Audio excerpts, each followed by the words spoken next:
Hi there, Scorpios. Thanks so much for tuning in. I'm Astrogirl, and here is your starcast for the week of November 17 through November 23rd. And this week, bright and early on Tuesday, it's time for your once-a-year reality checkup. Tuesday, November 18 is the day because that's when Saturn and the Sun have their annual meetup. Since this short one-day Sun-Saturn pairing can have long-term results, this is the day for you to get down to business and take a good, long, hard look at your commitments and your responsibility.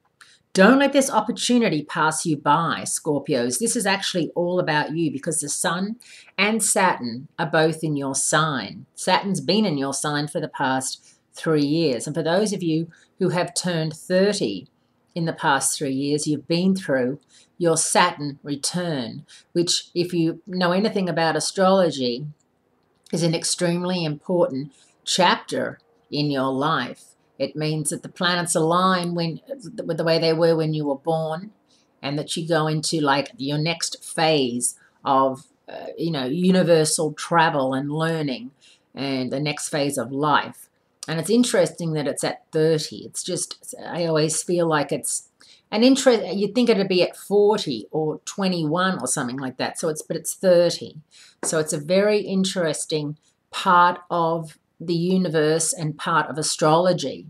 So for those of you who have turned 30, you're going to know how much more responsibility you've taken on since then.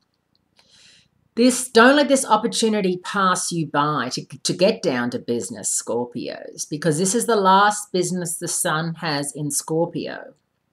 It moves into Sagittarius on Saturday, November 22nd. Those of you born on the 21st, cuspers, and I'm sure you know that, meaning that you're the last day of Scorpio, and depending on what time you're born, if you're born late at night, on the 21st, you're definitely a cusper of Sagittarius, which means that sometimes you may read Scorpio, the outlook, or hear it and think, that's nothing like me. But then you listen to the Sagittarius and you're like, that's more like me. And then other times you sound more like Scorpio. So always make sure that you read Scorpio and Sagittarius and your rising sign. You've got 3 signs to read and listen to. Always, because everything will come together and make it all sound just right on point.